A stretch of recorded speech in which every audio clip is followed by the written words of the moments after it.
And good evening, everybody. It's Sunday night, 8 o'clock. Must be respect. Welcome.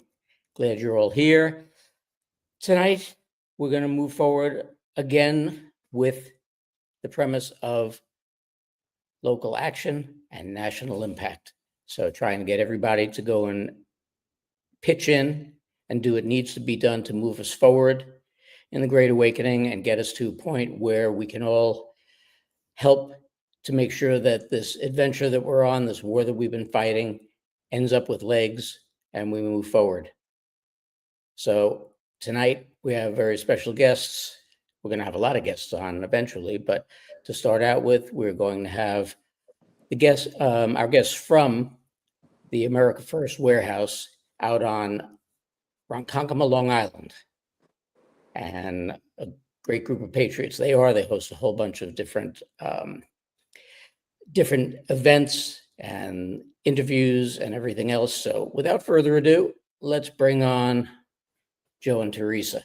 Welcome, guys. How Good you doing, evening. Mark? Good. How are you guys doing? I'm great. Teresa? We're great. Grateful to be on the show. Thank you so much, Mark. It's a great day to be an American, Mark. Always. Every day is a great day to be an American. Every day. And things are only going to get better. Much, much, much better. So I'll leave the floor to you guys. Either one who wants to start, tell us a little bit about the America First Warehouse. It's a movement, Mark. It's the America First movement. And what Teresa is going to bring into the show today are all our patriotic friends that rally together to push the American First agenda here on Long Island. Teresa is responsible for this powerful coalition of groups and had the ability to decipher what's real and what's not. Because many sides of the coin, the devil works in very ways that will surprise you. So we're trying to be very careful and very direct and very clear in our mission, as we are all about the America First movement, God first, family, our country, what we were built on. Correct, Teresa? That's right. Faith, family, and freedom. That's what's at the forefront of our warehouse and at the fight that we do here on Long Island. The nation, as a matter of fact. And the nation. Yes, it Yeah. is. So I So- know you, Go before ahead. we go into things, I know you want to see a tour of the warehouse, and Joe can be mobile, and it's the most amazing patriotic venue on the planet. So if you want him to give the tour, he's Well, ready. before we give the tour, let's get a little more into the warehouse itself.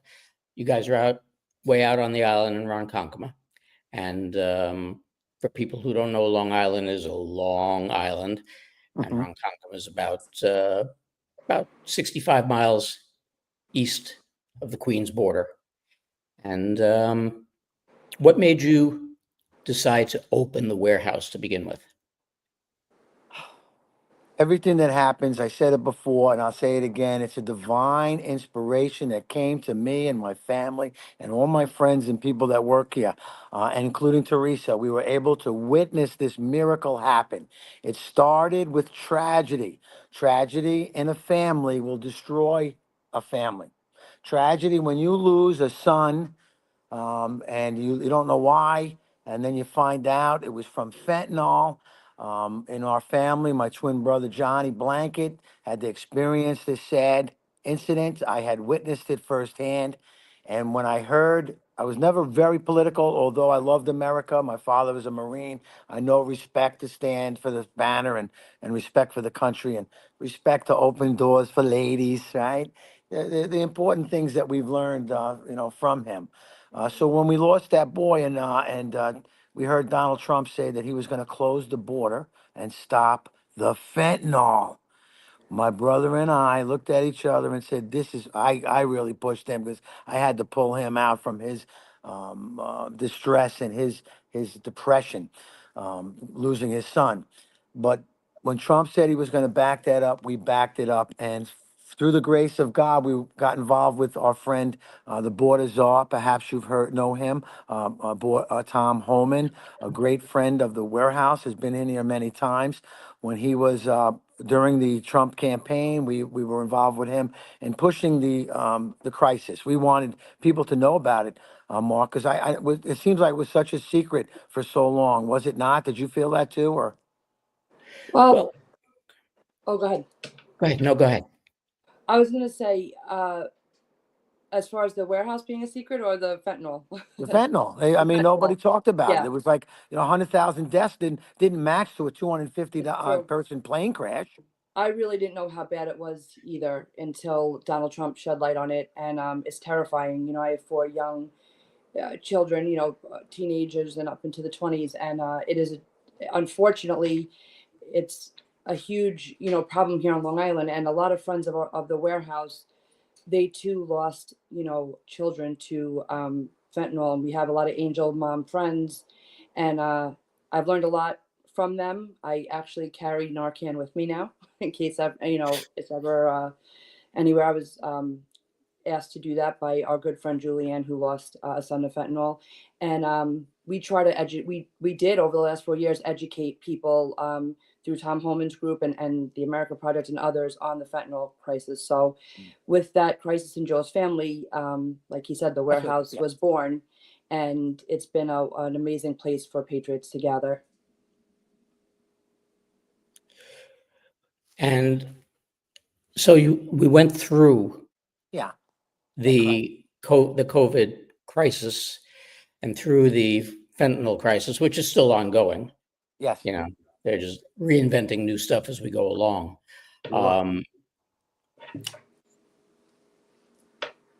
So the warehouse came about, and what exactly brought you into on Long Island, which is Yeah. not exactly the most MAGA friendly place in the world, not exactly the most red place in the world. Suffolk County is better than Nassau County, but got you to even go and try to organize that many people out there? It blows my mind because you're absolutely right. Project Civica is an organization we're pushing through here, and we want America First committee men. In the committee men strategy here in New York, there's hundreds of empty seats, people that don't even represent their town. And it's so simple to do that. I just went on a signing spree because there's an empty seat in my personal hometown. I was blown away. So I investigated a little bit through Project Civica, and I went through the process of getting the signatures. And you're absolutely right, Mark. I had a few people that were like, I knew the people for 30 years. You know me, I taught your sons, lacrosse. I coached them. We went to church together. Why do you hate me when I come to the door? Because of the Donald Trump, the TDS. That's what I told her she had. Then I narrowed my search down to only homes with an American flag outside, and I've been very successful. That's the telltale. That's usually Yeah. It's amazing how many people, because we have friends who are not all there, and they see an American flag outside. We have one in the front and one in the back, Mhm. and their comment was, "Why do you have to have 2 flags? Show you're a Trump supporter?" I said, "No, to show that we are Americans." That's right. It's Flag does crazy. It not is mean crazy. Trump.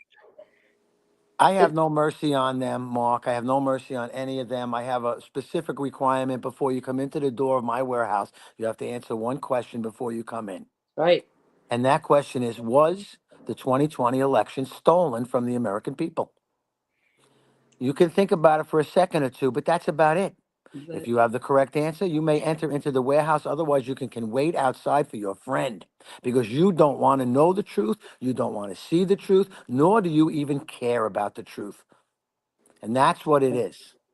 I've witnessed So that. I have That's- no mercy on that's a litmus anybody test. anymore. My brother's son is dead. Hundreds of thousands are dead from it. The border murders, the people that are coming in, the rapes. When they talked about those girls at the and Donald Trump's speech, and the Democratic Party showed us what evil is, because those people are heroes. The woman that got hit, body slammed with the volleyball guy. I mean, that was vicious.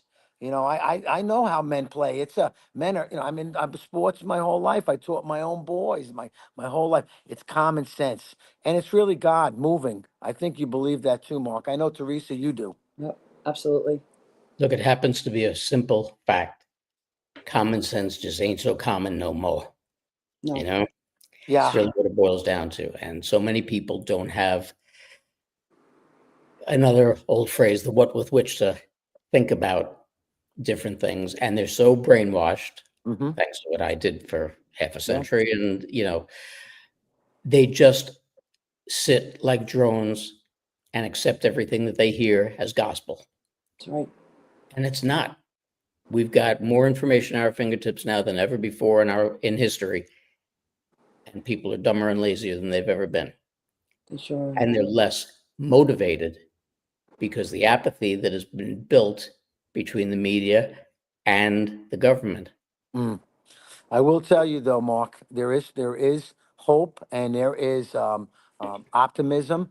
These young people are listening to what Donald Trump has to say because he says it in a way that's very humorous for them and is relatable because he's a relatable guy. Even though he's got billions, he doesn't take one nickel of pay. But they don't talk about that on the other side. They will lie. So Trump cleaned out the press pool, got all what you're doing, my friend. You are a hero to the American people, Mark, because you are talking the truth on the social media, the streaming platforms. That's how we're going to save the country. We're not going to tune into Comedy Central, the stupidity of them guys, or all of these local ABC, NBC, CBS. We all know they've made it very clear to us what liars they are.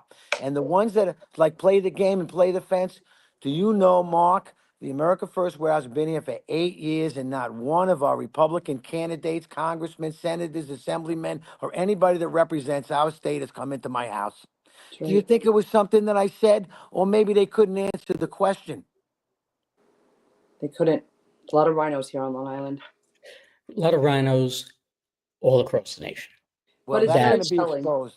I'm done with them personally. I won't, I will vote for the Republican Party because I have to, but I will work my ass off to make America First candidates. And if anybody in my area or in New York State wants to be a candidate for the state, they want to come through my warehouse, I welcome them. I will give you a platform. I'll even introduce you to my friend Mark from Respect, and maybe he'd want to share you also. That's awesome. Well, look, this is something that we've tried to express ad nauseum on this platform, not just on Respect, but on other shows that we do. When we meet other people, we try to relate that to them. This is about unity. This is about getting patriots, truthers, everybody together to understand that what we're doing is to get people together. Because the only way that we're going to be successful after the war is done is to work together to keep our country and to keep people united to make sure this never, ever happens again.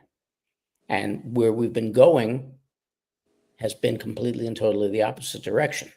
So what we need to do is anything and everything, and groups like yours and the people who are going to be on later have a lot to do with that. Too. Because getting out there to the public, gathering people together, making them understand every little niche that people have. You were a gym teacher. You have people who were in the media. You have people who were nurses, doctors, people who understand where we are and where we're trying to go and what we're trying to do. Working together makes it happen. And that's what this is all about. So let's take a look at the warehouse. I'm going to put you, if I can. The greatest Here. place on earth. And you got to come in person to really even feel the feeling there. But wait until you see this place. Well, I am going to start Okay. right here. I'm going to start right here, and I'm going to let you know. There's our cross. There's our power of Jesus. A gentleman, Nelson Medina, who's an artist who designed the cross for us. And on the Thursday nights, in this little place over here, we have our church and our prayers and the healing here every Thursday night.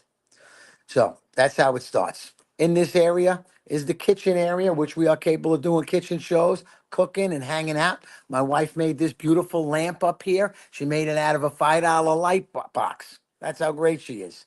The first lady of the warehouse. What this is the stage. You can see the stage is set. Backstage has been removed. And back here is the green room for the superstars that come in. Remember that? U.S. Uncle Sam, remember that was something else? All right, anyway, let's Absolutely. go. Let's go into the green room, which is backstage, as you can see. In the green room, I also used to call it the Democratic War Room because what they will do, the Democrats, they will destroy our country. They will take down all of our monuments, won't they? But our great Marines over here, like these boys, I don't know if you can see that. You can't see it, but I got two Marines up there. One's my dad and one's my brother's son. This room here is the Department of Deep Thought. And Teresa's office is here. Teresa, your desk is a mess. It's Anyway. not. It should be clean. Teresa and the team meeting here on a regular. Yep, he froze up on us there, Joe. Oh, where we going? There we go. The reception area where we have some art from Chelsea Carroll, a great American artist. You come in here, we have men's room and ladies' room. We'd like you to decide before you go in. That's important to us. You know the difference? Men's and Only two ladies. choices, Joe? What's that? Yeah, Only two choices? only two choices, Mark. That's it. This is my favorite wall over here. Chelsea Carroll does this 1776 collection. And she did this one over here that I really like. It's me, Joe the Fox, the America First warehouse, the first lady of the warehouse, Tony. Sometimes I call her Melania. Don't tell anybody. You still got me? Did I lose you? Still got you. We're gonna You're go still good. dark for a minute. We're gonna come into my office, which really not much happens in here, right, Teresa? Ah, This is my office, and in here we have the Scott Lebedo artwork collection. I mix the paintings up depending on what we're doing. We happened to have John Eastman last week, and we did a little event for him, and I used Lena Rusiev. But this piece is a beautiful piece from Scott Lebedo, 1776 on canvas. And then he did this one for us at the warehouse. We raised $15,000 for Mayor Rudy Giuliani, our friend.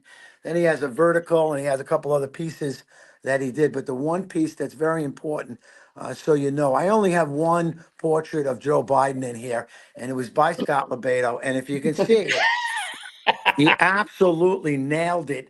It's Joe Biden. And what's crazy about that, he even signed it for That's hysterical. That's a absolutely second. hysterical. Deplorable. And this one you can see was signed by our President Donald Trump. And Mark, for you and your guest and your team right now, I will offer that piece for $150,000 only tonight. Only tonight. Signed by Donald Trump. These other pieces are fantastic. This right here is a David Benangus original. He's a live artist painting, a famous painter from Bolivia. Bolivia is another country that he came to this country. He migrated here righteously and properly, and he did a great job. And he loves this country. He can't believe how crazy it's gone. He developed this little one here for me. It's Trump 2020 during the election. I had him commissioned to do that, and it has my company on it. But this one here is my favorite one he did for me. He came in on a July 4th, and he did this one of Donald Trump. But honestly, is it really Trump or is it anybody see that? it's a tough decision there. I should take my glasses off. Yeah, it's me. That's what it is. I tell everybody it's Trump, but he really did it to me. And the rest of Scotty's work, he's still got a couple of pieces in here. This was Scott Lebedo. He was down in Staten Island. See, we talked about Long Island. Long Island is the biggest of all the islands. Staten Island is Scotty's place. That's where he stays. And Mark, I should introduce you to him because he's a great patriot like us. And this is his work. So they burned one of his things down, and he got beat up a couple times. He's a crazy guy. Oh, here's just something else that we got involved in right here. And this is important to us, my wife and I in particular. We took a loving and a liking to Freedom Corner was a house that we got for the J Sixers. Down in the Gulag, the J6s would sing the national anthem at 9 o'clock every night. Mickey Whithoff, a personal friend of ours, is Ashley Babbitt's mom. And her and Nikki and Nicole Reffett, her man Guy, and Tammy Perryman, they ran the house. When families came in to go to court, they did not have to buy a hotel. They stayed with them. It was paid for through donations. I was able to help them because my father told me most important is your word and your credit score.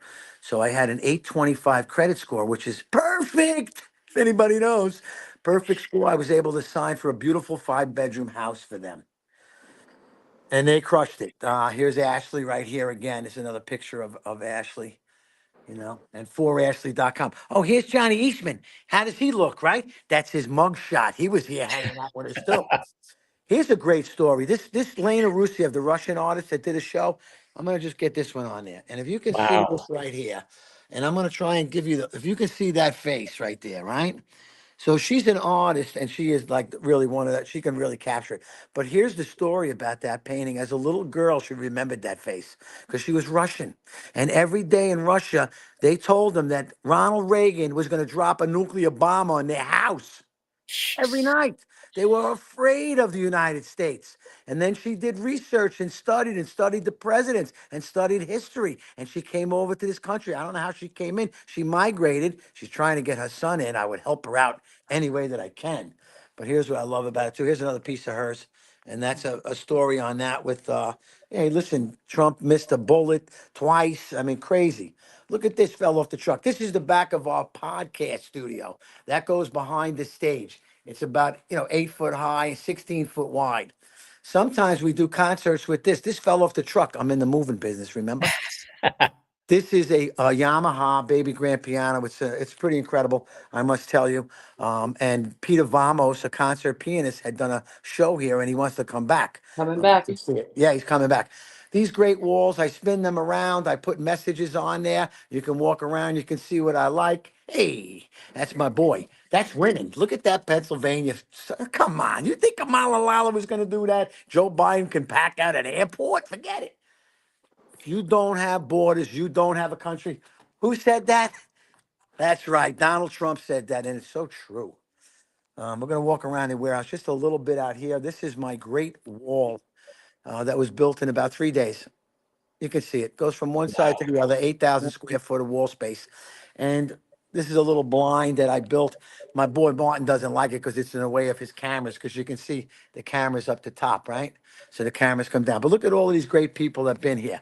Frank Gaffney, what do you got there? That's General Flynn, GF. That's what I call him, GF.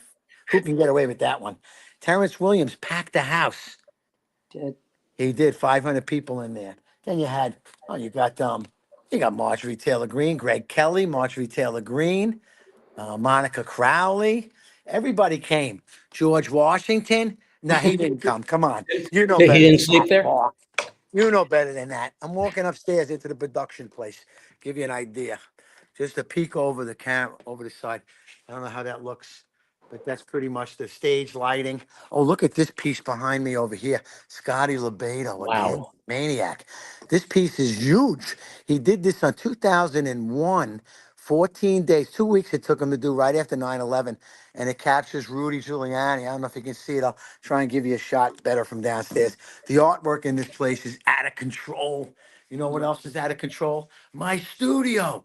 Now, these TVs, I didn't know how to turn them on because I'm not that savvy, but I did get the ones outside turned on. But this studio has Telecaster, TriCaster, has tremendous sound capability, the stage lighting. I mean, there's nothing we can't do out of here. I think our equipment is second to none, is what I'm told. It is. It's industry standard, right up there with all the news production studios. Beautiful.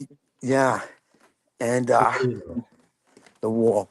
We're gonna run back here. Look at all of this stuff. This is a couple of rows of nice soft seating, and the picture of New York City back there. Can you see the city? Yep. It's not real. It's a fake. It's a drop, and I lit it all up. Hey, that's how it is. If I saw something funny, I liked it, like General Patton slapping, the soldiers around, and this guy slapping, Mealy and the whole Miley. What a joke that cabinet was. Down below here, my table. This is my table. I made this one. And my wife was happy because I took all the toys out from the basement. And I was able to build the Boston Harbor. I built the Boston Tea Party on one side, and this side is the Bunker Hill. Unbelievable. You can see the soldiers coming up the hill over there. We didn't win that battle, but we really hurt them. Everything fell off the truck. This is a brand new piece. It looks like a little diner seating, isn't it? And it's on my Abe Lincoln table. I don't know if you could see that. All right, let's go. I don't want to get you dizzy, but we're going to come over to, hey, John. Oh, you walk right by my Trump bike. I got a Trump bike in my office. This is Captain America's bike. This is my Oh, brother, wow. Johnny Blanket. My wife made this one behind this little sign. It says, mostly peaceful, fiery, but mostly peaceful. Remember that lie? How they do it? Unbelievable. Oh, Space Force. Can you see Space Force up there? Space Force is up there and it's taking over the coronavirus that's sent over by China and Joe Binion's minions. You can see the minion up in the back over there. I don't know if you can. That's amazing stuff. Yeah. Oh, That this is one of truly my is. favorite ones over here too, Mark. I can see it up there. There it is. That's Joe Biden falling off his bike. I don't know if you can see it. You see him? He fell off his bike. This is us. This is us back in 2020. This little marketing backdrop that we did, and it shows you David kind of doing his painting there, and it shows us with our 2020. You see this? I don't know if you can see that crowd. Yep. But they're wearing masks and stuff, and it was 2020 because they weren't allowed to come out. None of the Republicans came out. Oh, we can't go close to you because you'll get COVID. Remember, my boy Steve? He's got a little yummy. This is my Space Force table made out of Wow. Space Force. This is my bombs bursting in air table that we made, and it was all my son's GI Joe stuff. Remember? What are we gonna do with this GI Joe stuff? We're not gonna. Oh, one day we'll have grandkids.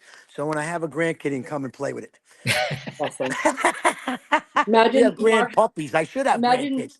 being a patriot, Mark, and being able to work there all day long. It's still, It's like you'd be like a kid in a candy store. it It's is. out of control. My wife goes, "You're going to work?" I go, "No, I'm going to fun." So So I just want to say something while Joe's showing you around that room. Every time you come in that room, it's usually the furniture situated differently. Every time, I can't walk in the dark in there because I'll bump into something. Every time it's changed. And just to give you an idea of how versatile that room really is, like Joe said, his main business is a moving company, so everything's modular and on wheels. But like in September, we did a MAGA fashion show. So that room turned into a runway and looked like a fashion show in New York City. We had AMAC there with a 500-person event. So you would see, row seating. When we do a car show, a lot of that stuff comes out and classic cars get pulled right into that room. Oh, wow. So it just to give you an idea that it's a venue, gathering place, it's a production studio, it could be a car exhibit or an art, show or a MAGA fashion runway. So it's pretty awesome that we can change the room, any way we want. Now, how often do you guys put on different shows there? We try every to do week. weekly. Yeah, if it's up to me, we'd be open every single day, which we are. Monday night, we do Project Civica here, which is a Zoom call trying to establish the candidates and committee men. We're working from the ground up. We do Tuesdays is Podcast Tuesdays. Tune in Look at the Tuesdays. lineup right here. This is the lineup. I put them on the front of the table over here. First one up at 11 o'clock is the America First podcast, which we're trying to really build different people we're bringing through there. It's a lot of new names, great names, great patriots. Then we go to Right for America podcast with Cindy Gross and her Jewish Patriot group because we want everybody. We don't miss anybody. Then you have you have to have Your Enemies next. Know Your Enemies, which is a real good one. And then of course Teresa and the Patriots. Yeah. Right, that's at night. They've been packing them in. We had 6,000 viewers one night. We had Wow. we had 50 something thousand viewers a few weeks ago, which was incredible. No, but we had 6,000 watching you live. Live, yeah. It was wild, and it was really great because it was Mickey Whithoff, giving an account of Ashley Babbitt's story from childhood up. So really grateful that the world got to see a different side of Ashley's life in that episode. It was great. Yeah, Right. Mickey Whithoff, and that whole cast is done. They were all pardoned. We closed down the Freedom Corner House. I called it the White House. They called it the Eagle's Nest. And they're done. I went down there with a truck and we shipped beds to Texas, where they're going to be doing the um, opening the houses, little houses for the J6ers and giving them jobs, because that's the problem right now. They're not able to acclimate. You know, they need jobs. They lost everything. They spent millions of dollars, all their money on, lawyers and legal and stuff. It's been a rough time for all Americans. These guys in particular, though. No, I was, I've been down here in Florida for a while, and I was down in Miami the night that they were supposed to be releasing the J6ers. Mm. And They dragged their it feet a was, little bit. yeah, it was kind of a mess. It was kind of a mess because they were supposed to be releasing 6 from the federal hold down there. Only 1 came out, and they said they didn't get the paperwork on the rest of them. They were jerking the thing around terribly. And I know that there's still people who haven't been released yet. So it's the games that they play and the games that they've played with our lives throughout the decades has just been pathetic. That's why our movement's so important. That's why all the things that are going on governmentally now are so important, and that we have to help by doing our part with local action and getting people involved. It's a grassroots It project. is. And you know what we say on every one of my podcasts, and I really believe this. You know, people can't take a seat right now. Everyone took a breath that Donald Trump is in, and that's amazing. And he will help, save this country and beyond. But he's only here for 4 years, and we can't stop fighting, especially in New York, because we are in a lot of trouble here in New York. Which I am hoping that President Trump will get more active, maybe in you know. Um, our races, our governor race. He's got New York near and dear to his heart. So I'm hoping he, endorses some good candidates for us and helps us here. But we have a lot of work to do, and we can't sit by. And that's really what a lot of us probably are rebranding a little bit now. For the last 4 years, on the warehouse side, it was a great place for fellowship and empowerment and gathering people and educating them. And the grassroots groups did that as well. Out in public, how we do it. But now we need to rebrand ourselves a little bit, and that is the production world, where we can keep educating people and giving them the truth. And that's really what we're focusing on right now. Well, that's the important part. See, that's why I keep bringing it up. What exactly have you guys done to get out there and get the people involved? Because again, this is all about us Sure. ensuring that this has legs, making sure that this has longevity, and making sure that we don't backslide. No Because win. no matter how great an exterminator you get, there's always going to be a roach. Hmm. No matter how much good we can bless the planet with, there's always going to be a prick in the crowd. That's right. There's always got to be one. There's always got to be one who wants the money and the power yet and again. And we can very easily, through apathy and through lack of involvement, backslide. So what have you guys been doing to try and get more and more people involved? Well, we've been like the Democrats, sitting on our hands. we don't stop ever. Well, I would say we've had a lot of Trump's administration has been to our warehouse. So you had someone like Kash Patel that came in and gave did his government gangsters book signing to let our audience know through his book how bad these government gangsters are. And now luckily he's in charge of the FBI to help combat that. Tom Homan, with Border 911, coming in and telling us about the illegal immigration and ICE and the fentanyl problem and the trafficking. The America Project has come in to do that as well. You have so many. General Flynn telling his story and the persecution. Same thing with Rudy Giuliani. All of the stuff that's happened at the warehouse over the last few years has been really about giving the MAGA movement, the Long Islanders, a place to gather to and be able to learn more about that stuff. And through that, a lot of those people, the patriot groups, and even just our regular guests, it has encouraged them to get more active and at least have an open mind and understand what's going on. And And then now, we went through a phase after the election where everyone was really excited. We kind of got to this point, which is what we wanted to do for the last 4 years. So we started doing a lot of victory parties and celebrations. Um, you know, Once the election happened, and election night, we had like 700 people at the warehouse. It was really incredible.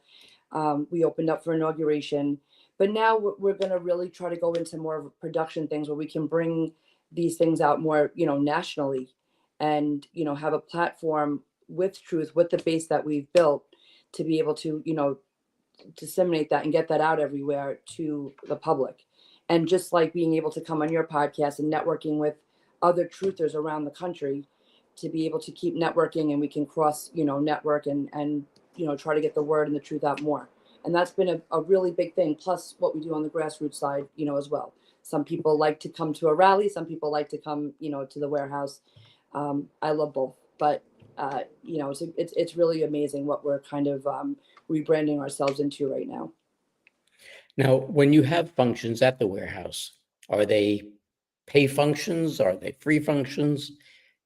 For many years, when I first started it, I did everything free because I just felt that the pandemic had thrown my wife and I, put us in a position that money that really wasn't my money. I didn't feel like it was mine. It was like handed to me. Even Trump threw us a couple of $100,000 during that whole pandemic thing, and I took that with like, geez, I never took anything from the government. That was the first time ever in my life, and I couldn't believe how easy it was. For me, I was fortunate because I maintained my level of employment, and plus I increased it because we grew with the pandemic, and that's where it came. And we're not going to stop with that. We want to be the voice in the wilderness. We want all of the podcasters to come together. We want all the magazines to come together.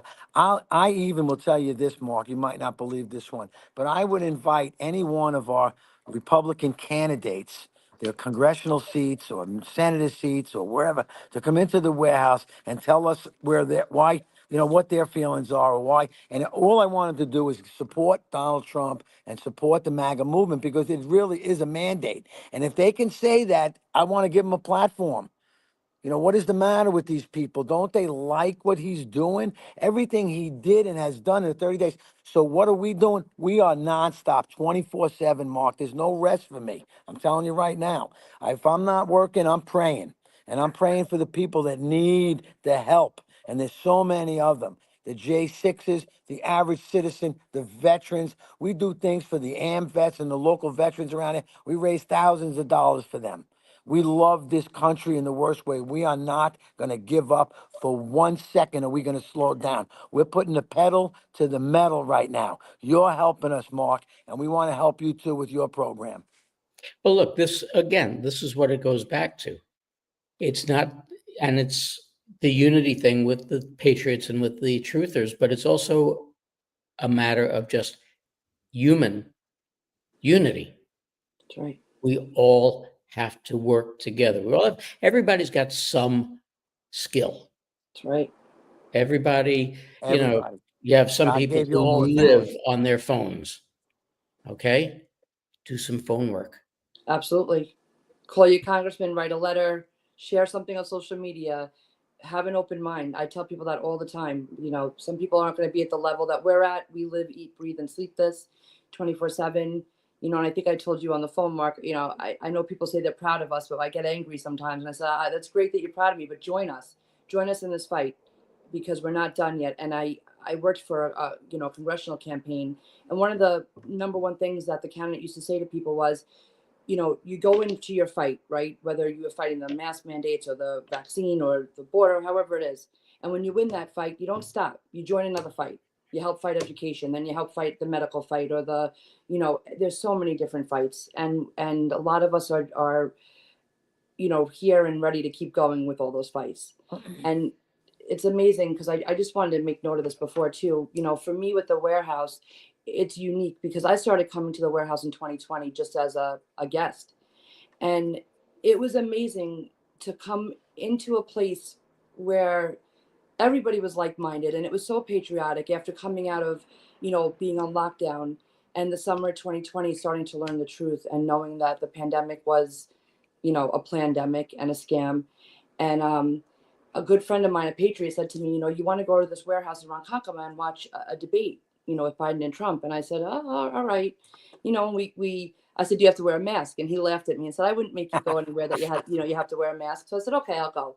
And I remember that, we're in Nassau. So we're driving, out to Ronkonkoma. We turn off of, Vets Highway. It's pitch black. We're going into a industrial park. I'm going, where the hell are you That's taking so me? funny. And so we come up to this place, and the doors open, and I think I enter like MAGA heaven. It was like it was like the angels started singing, and I looked around and I said, oh my God, like I think I found home, which literally now obviously has become my home. I spend more time at the warehouse. My kids tell me, while I go to a shop right in the warehouse, it's like the only places you'll ever see me on the Life 360. But I don't know if Joe and Tony and really understand, for the patriots like myself, and I do get emotional with this, what that was like to be able to find a place, a gathering center for all of us who were going out of our minds, feeling lonely during that pandemic. And I, honest to God, have met the best people in my life at our warehouse. I say our now. I really, I love it like Again, it's my home.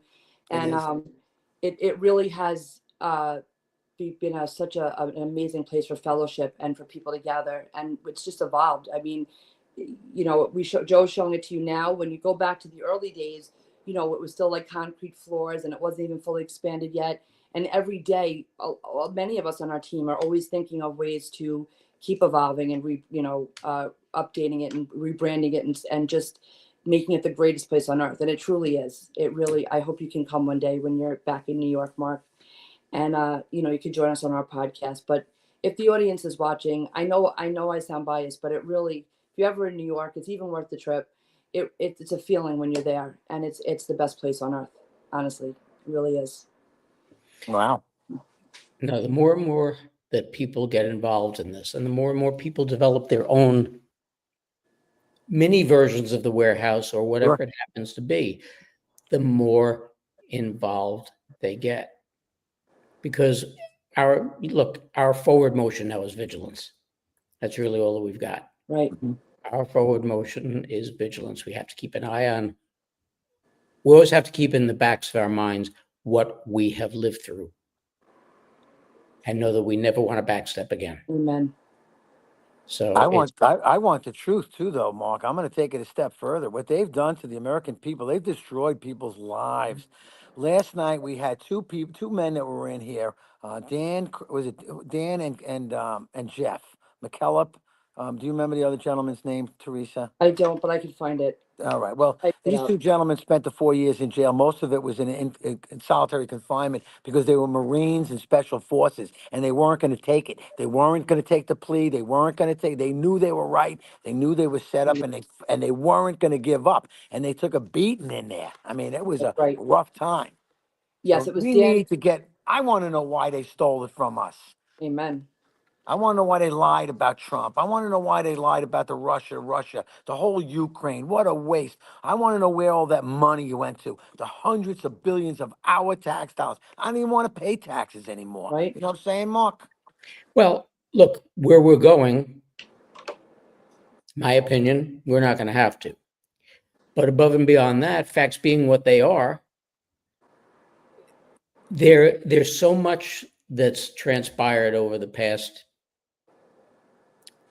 60 plus years.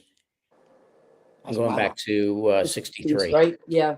The 60s. 62 years. And you're talking a situation whereby the popularity of, when I was growing up, as they referred to it, the boob tube, the idiot box, television, the advent of cable in the 80s, and now you've got, between cable and satellite and everything else and streaming, you have unlimited stuff out there for people to watch.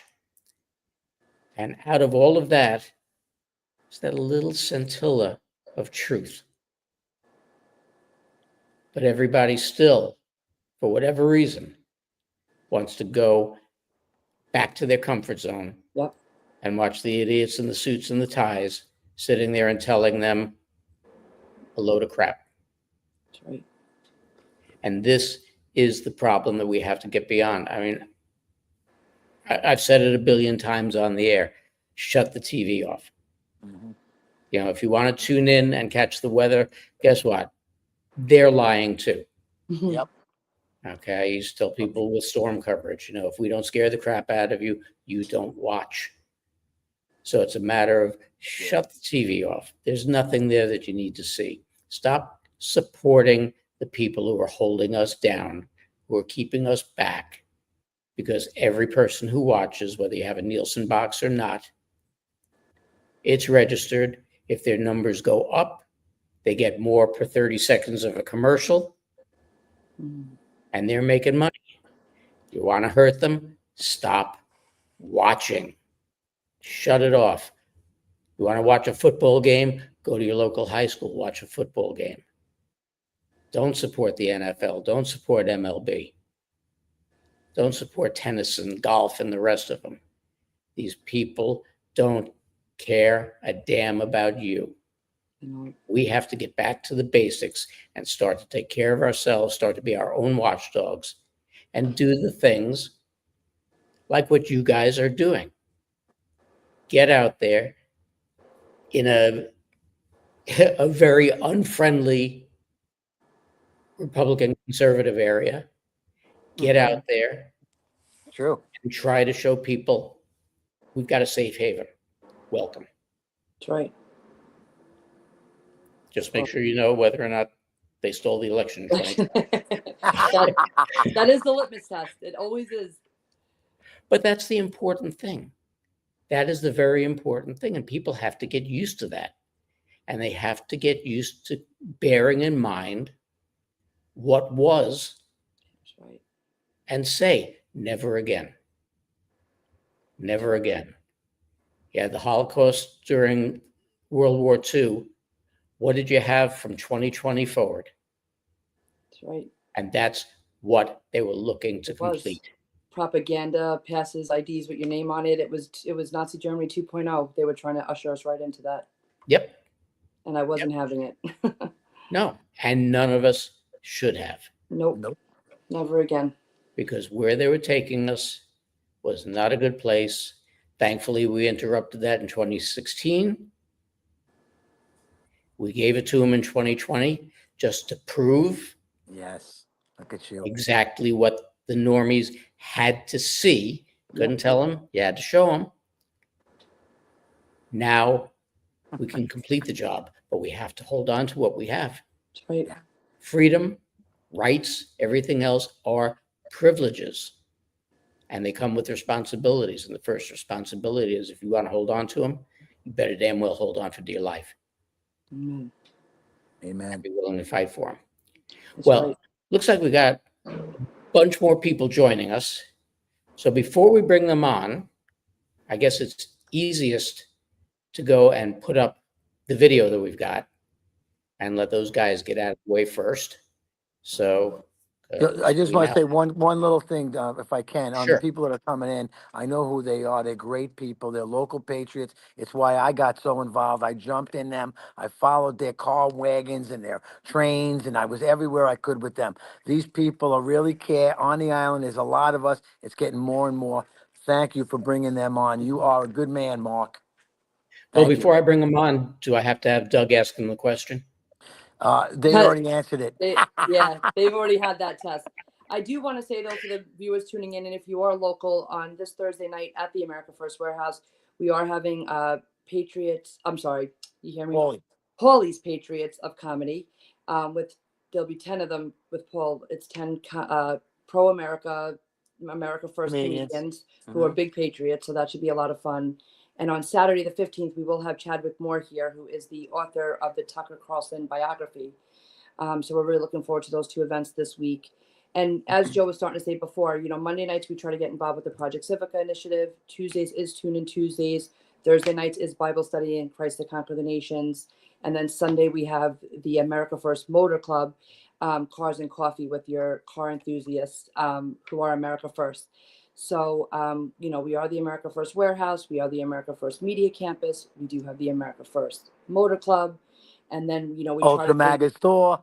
Yep, we have the America First Ultra Mega Store, which is amazing. So we do a lot of things, that are, each week on the schedule. And then, like we were saying earlier, we do bring in as many events as we can. We try to really book our venue up every week. So it is rentable for private parties. You can always give us a call at the main number if you have any questions or concerns, or email us at info@theamericafirstwarehouse.com. And you can visit us, like the ticker says below, at www.theamericafirstwarehouse.com, where you could get event information. You could sign up to get our email blast. There's great merch on there in the shop. And then you could, take a look around and see all the partners that we have, through the Patriot groups and organizations. Really great stuff. So, we hope you take a look and follow us on all of our platforms, and hopefully we'll see you at the warehouse someday.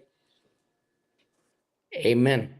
Amen. Amen. Everybody, these are the things that we need to support. These are the things that we need to get out and deal with, get involved in, get everybody that you know to support. We have to work together. So let me play this video from our boys from Long Island MAGA Patriots. Great. Here we go. Guys, I understand you guys are a Patriot group from Long Island. Can you tell me about that? Yes, we are. My name is Nick. I'm from the Long Island MAGA Patriots. I'm Vinny from Long Island MAGA Patriots. We started the group. Nice. What made you start the group? We came from another organization, and we found out that they were contemplating not doing any more rallies. So some people came to us as the elder statesmen. I guess because we're the oldest ones in the group. And came to us and said, we need to start doing rallies. So at that point, we made some phone calls, we made some things happen, and we now came up with this, and somebody came up with this amazing name. Really? And what is that name? The name is Long Island MAGA Patriots. Oh, how can we find you? And my wife came up with that name. Exactly right. She must be very MAGA. Oh, Yes, she's she is. very, very MAGA. How can everybody find you? Where can you find you? On On Facebook? Facebook. We're on Facebook. You look for Long Island MAGA Patriots. Find us all over there. All the information about the rallies that we're having on Long Island. Mm-hmm. We join up with a lot of the Patriot community on Long Island, and we do some amazing rallies. We try to incorporate them with holidays. And now that the springtime is coming, it's rally season. Rally season again, which not as heavy as it was while Trump was running for president, but we're going to do a few odds and ends here and there, and usually finish up at the America First Warehouse after the rally. Oh, what's that? That's a warehouse that's made up in all Trump appeal flags hanging from the ceiling and stuff. It looks like a mini White House. And they do a lot of things for inform everybody of different political things that we should be aware about, and have guest speakers and a lot of other important things. And mostly a lot of fun there, right? Yes, and That's- a lot of guests. That's probably the most patriotic area on Long Island, in New York, maybe even America. It's an Yep. amazing place. We have our rallies all over Long Island, again, joining up with other Patriot groups. And we normally end our day at America's Warehouse to have an amazing evening. That sounds great. Anything else you'd like to say to the viewers? Just keep watching Facebook and just keep looking and see what's going to be coming up in the springtime with us. Again, Long Island MAGA Patriots. Find us on Facebook. Absolutely. Excellent. Yeah, they Excellent. couldn't join us tonight, but our good friends, Vinny and Nick, we've done a lot of rallies with them. Okay. Now I'm going to give this a Absolutely. shot. This is going to be kind of a first for me here. I'm going to see if we can make this work. So let's go. Ooh. Let's go and bring some people on here. Oh, hey. Oh, some of my best friends are joining. Boom. I love all of This is these. the best view ever. Mhm. Oh, look, me and John have got a demo. Hey guys. What's up, my people? Hey guys. Look, friends. popping up. And the only one who seems to be missing is me. Yeah. Yeah, where'd you go? Where's the host? And He Catherine. decided he's taking a hike. Catherine. Who It's needs our, it? it's our party now. Well, you know, I know everybody knows what I look like, and you can still hear me. Hey, there I am. And Mark, it was Catherine in the waiting room? Is Catherine in the waiting room? She was. Okay. I'm back in. I don't know how to tell. Here. All my favorite faces on one screen. Look at There this. you I love go. this. Hey guys. Hey everyone. Zoom calls in a long time now. Is there anybody that we're missing? Yep, I think we're just missing Oh, Catherine. Catherine. There she is. There There she she is. Hey! I tell you what. So this is a happy family. It is. Jay and Catherine, do me a favor. Just take your phones, go horizontal. Let's make the boxes look a little nice and neat with my. There we go. Okay, welcome everybody. This is, like I said, this is first for me, and nobody's got to look at me. I could be standing here in my skivvies, and nobody would know it. It's a wonderful thing. So welcome everybody. Wow, I don't even know where to begin. So let's just start at the top, and let's talk to Shannon and Christy, who are from Show Me Your Face, New York. Hi Mark. Hi. Thanks for Great to having have us. you. How's everything? Very Good. good. Very good. Thank you for having us. Oh, absolutely. Absolutely. It's my honor. So talk to us a little bit about Show Me Your Face and why exactly you guys put this together and the importance to you of being involved in this movement and making sure that you get some noise out there and get people involved. So show me your face over me and Crystal are sisters. I don't know if she told you about that, but me and Crystal are sisters. We live together.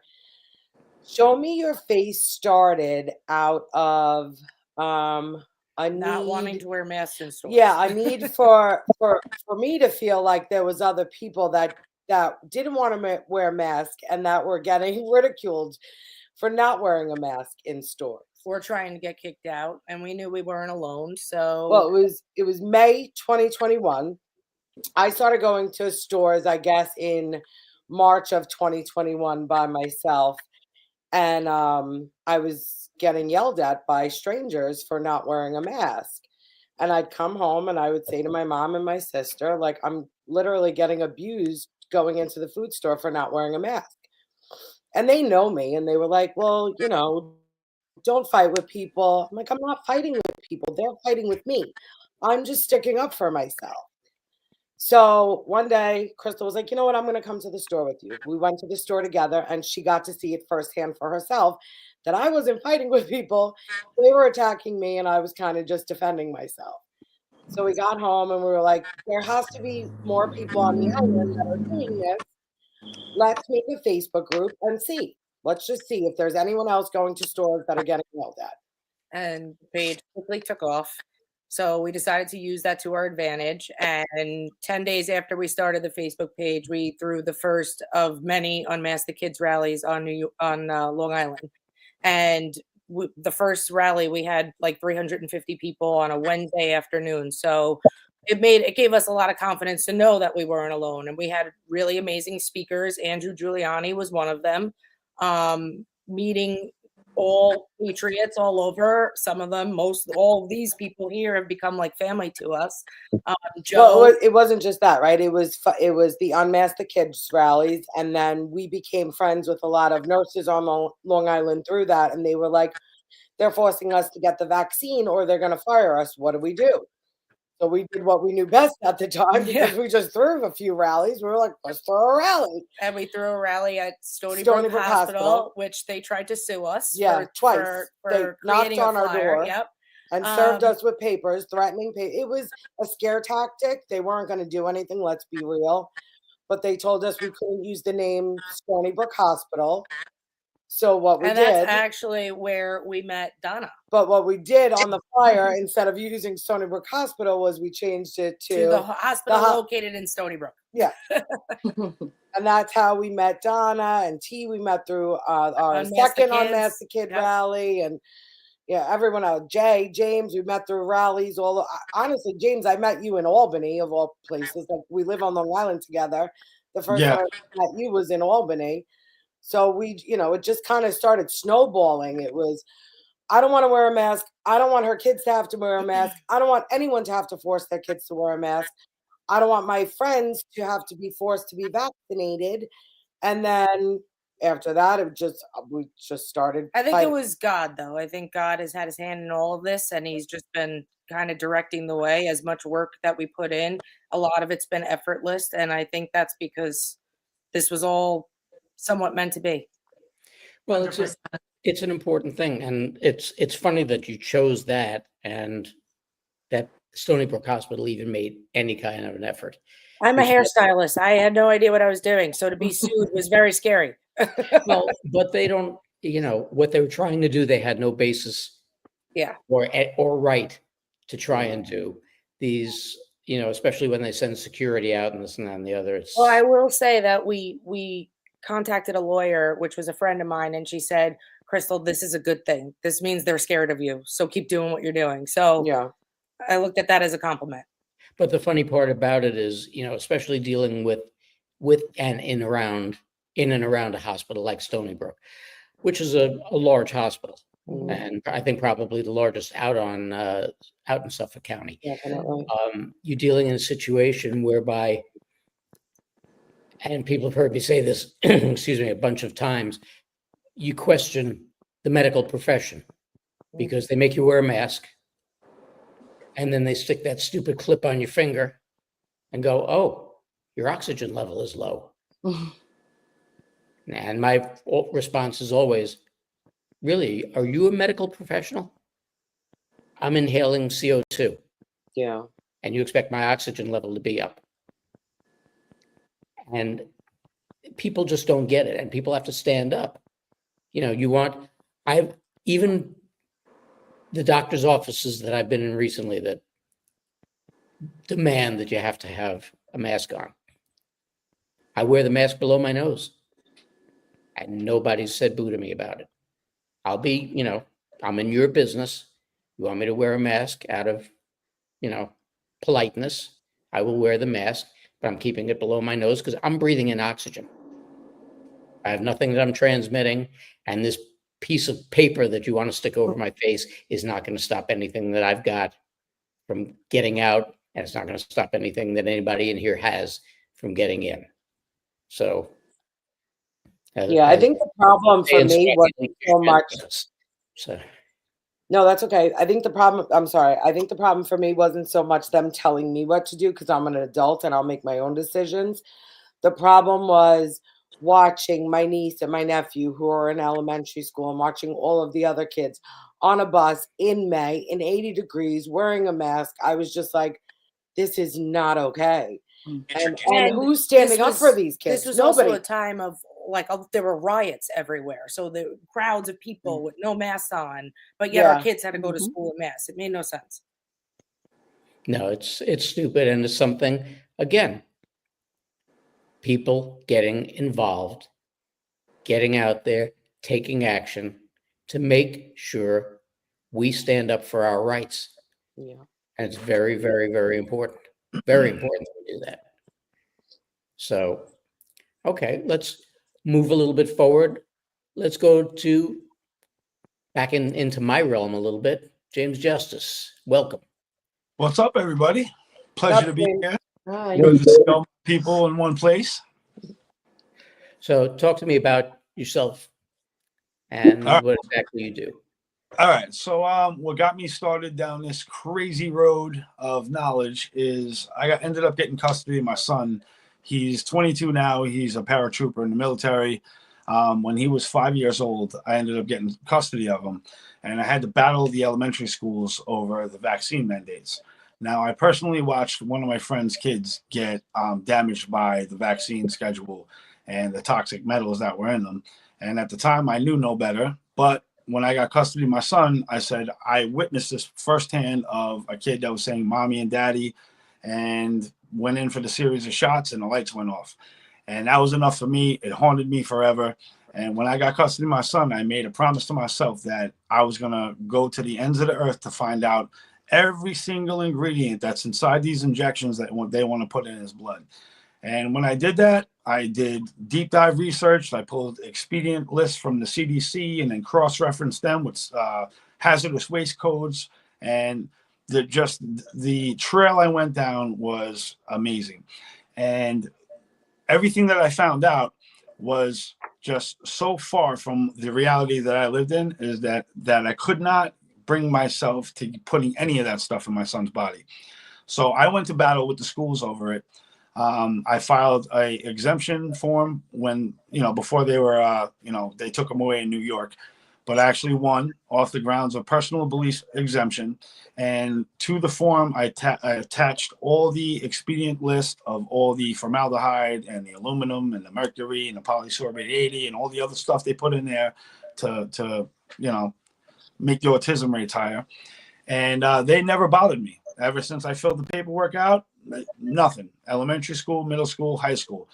And during that time, I said, listen, if the media complex was lying to me, all the way down to a pediatrician, if they're going to sit there and lie to my face and they're not even educated on what they're doing, then I need to find out what else is going on in all types of other aspects of the world. Because if they lied to me on that, they probably lied to me about everything else. It sent me down a journey, became an investigative journalist, and I've been putting pieces of the puzzle together forever. I picked up journalism when I was 8 years old as a joke, with my grandparents. But, down the road, it flourished into what it is today. But I've been tracking down Globalist, the United Nations Council on Foreign Relations, Trilateral Commission, the Bilderberg Group, all these organizations that were basically built up by the Rockefeller families in the early 1900s through Standard Oil and their other monopolies they set up. I made it a point to study all these groups and what they were up to. And throughout the years, I read their documents, and I have a very, very, very warp speed ahead knowledge on what's going on in the future and what's being carried out as we speak today. So that's basically what my expertise is. And then on top of that, I go around and I'm affiliated with all the Patriot groups throughout Long Island. And I go there and I record the convoys. I record special events. The America First Warehouse is like my family. Anything that goes on there, I'm behind the scenes. We're getting footage. We're cranking it out to the people. And so that's basically what the scope of my life has become, is battling what you would call the New World Order and these other puppeteers of society, and trying to bring awareness to the people as fast as we can to get this enlightenment up so we could have this great awakening and have the golden renaissance that Trump talks about. Very interesting. Now, just out of curiosity, because I mentioned this to Teresa yesterday, were you at the Trump rally that was out on Long Island? Yeah. Okay. Were you there when my good buddy Joe Tesoro got shamed out of being there and left, as a whole bunch of people started screaming at him fake news and telling him to not so politely take a hike? I didn't see that. No, I'm not familiar with Joe's situation, but I don't know why that happened, but I'm sure there's an explanation that can get down to the bottom of it. Oh yeah. Well, it was just a matter of he's from Eyewitness News, my alma mater, and they weren't exactly welcoming to the mainstream media, which is absolutely understandable and necessary. But I just it might be more or less the fact that he was with that news outlet. It might not have been about him personally. it wasn't him personally, no. Yeah. It's the fact that maybe he had a microphone with a little flag on it that said mainstream media, and that's more than enough for the American people to not take aim at him, but have animosity towards that news outlet and whoever represents it walking around. So I mean, what can you do? I mean, maybe he should switch to right side broadcasting or RAV or something like that. But I don't have any trust or faith in any of the mainstream news through, all MK Ultra and all this other stuff. Yeah, actually, if you want to get into mainstream news and correcting it, there's something called the Smith-Mundt Act, right? That was signed by Obama in 2012. And he basically legalized propaganda on U.S. soil. And if we don't do Just lost. There you go. I Just wanted to know the rest. See that? See that? Oh, as soon as you start talking about the media, They always- there goes the signal. But there's I think James. they cut him off because he said Rothschild. James, we're not hearing you. If you can hear me, we're not hearing you. Your internet took a hit and we lost you while you were talking about Smith-Mundt. Can't hear. We still can't hear you. You might be muted on your end. Yeah, you're not muted here, so you might be muted on your end. If you want, you could leave the studio, come back. It's funny because what he's talking about is absolutely correct. We've discussed this 1,000,001 times. Smith-Mundt was actually an act from back, I believe, in 1932, which was kind of the complete and total opposite of what it became in 2012 when Obama decided, you know what, let's allow them. They've been doing it since the mid-'80s anyway. Let's allow them to really put out propaganda. And that's where we are now. So people do absolutely have to take the media companies to task and make sure that we get rid of that, because we want journalistic integrity, something I've been fighting for even before I retired. So let's see. Do you have your sound back yet, James, or no? Talk to me, baby. You got anything there? Oh, I think we're frozen. James, oh, he's frozen. Okay, let's move on. We can come back to James later. Let's talk to, next online, Donna from NIAM. Yeah, hi. How are you? Let's tell I'm everybody a little bit about NIAM. Sure. So NIAM stands for New Yorkers Against Medical Mandates, and that was born out of myself and one other nurse. I had worked at that time for 32 years in maternal child health, pursuing graduate studies in midwifery, but my primary focus was NICU and PEDS PICU. So I consider myself a reformed nurse now. It's been a long, hard journey, but that NIAM was born out of myself and another nurse just saying in the midst of this pandemic, what is happening, and what we knew something was really wrong. And we knew that when you are shunned for speaking out against and for questioning anything, right? This was very early on. If you're shunned and silenced just for questioning, we've got a problem. And we just wanted to connect with other healthcare providers that might have been thinking and feeling the same way we did. And when we launched the Facebook page, within 3 to 4 weeks, it had grown to just under 30,000 members. Not all healthcare professionals, but mostly people somewhere affiliated in the health fields, primarily New York, but from out-of-staters also. That was really the beginning of a mind-blowing journey, leading me here today in a way that I never envisioned or imagined, like most people here. I mean, you're getting up and you're just doing your life.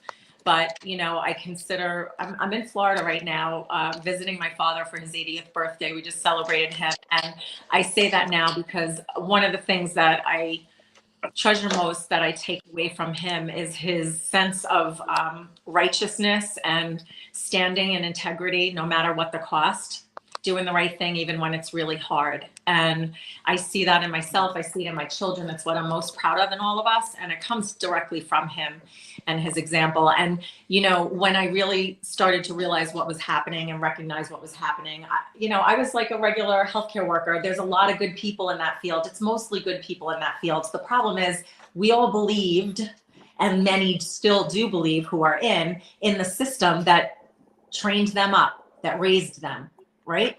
And it's just a really broken system. And we all, I think, here on this call understand the foundations of that system, going back to like Rockefellers and the oil industry, petroleum, all of the things.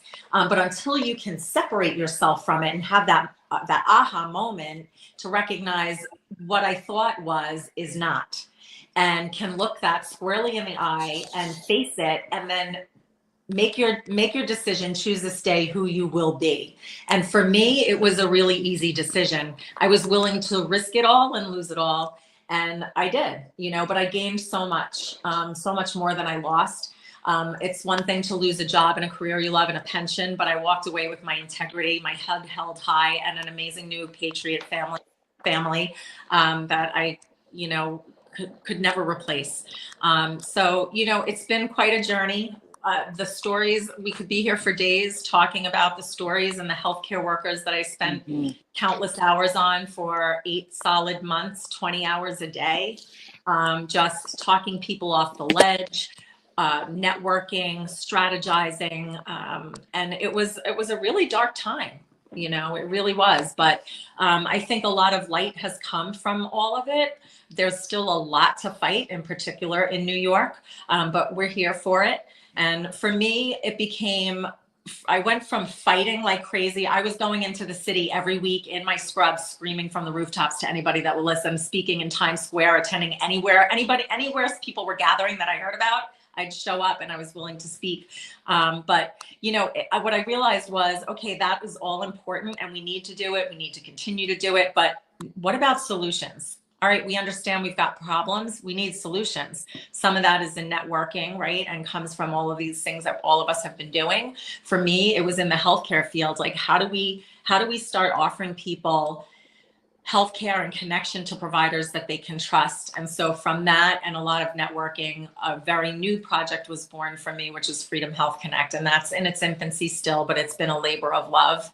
I think obviously our system's super broken and my niche is healthcare. So I feel like that's where I need to answer the call mostly, but it's amazing to connect with people like you, people here who have been willing to do the same thing in their corner, right? If we all just show up and do our part, it'll change everything. Well, one of the biggest problems that we faced in this country, we used to be the kings of healthcare. And it's declined to such a point that it's almost an embarrassment, almost as embarrassing as our education system. Yeah. And since the advent, and that's all part of the cabal's plan to begin with, was to go and have these hospitals take over people's private practices, take over doctors' practices, treat nurses like second-class citizens.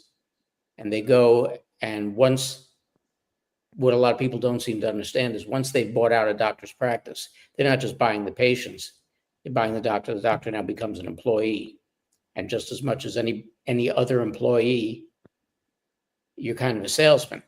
If you don't continue to bring the patients in, not just the people that they've just taken from your practice, but bring in new patients and keep that turnstile going, like any other employee, you're gone. And they treat the nurses on a rotating basis. They've really gotten into the practice of daily hire nurses that they bring in on contract for short periods of time. So these people are extremely, extremely transient. And you're not getting necessarily the best nursing care that you possibly can because, they're moving from contract to contract, whoever's going to pay them the best money. Yes, it's very fragmented. It's extremely fragmented, and it's a problem. And so when you watch this and you see it, and this is why I like what we have tonight, because you've got some true diversity of people taking action, and that's what this is all about. I hope I'm not scaring anybody by being this close to Louisville. But Good. Takes a lot to scare us. But the diversity that's here, when you get to the medical profession, tell us exactly what you see out there. We know that things are going to be taking a drastic turn for the better.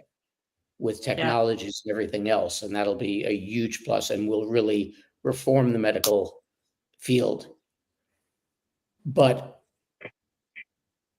when you see what was going on during the period of COVID and the clampdown that these hospitals, not as healthcare institutions, but as businesses, pushed forward the priorities of making sure that, they got people on ventilators, making sure that the people got remdesivir, making sure that they did not exactly.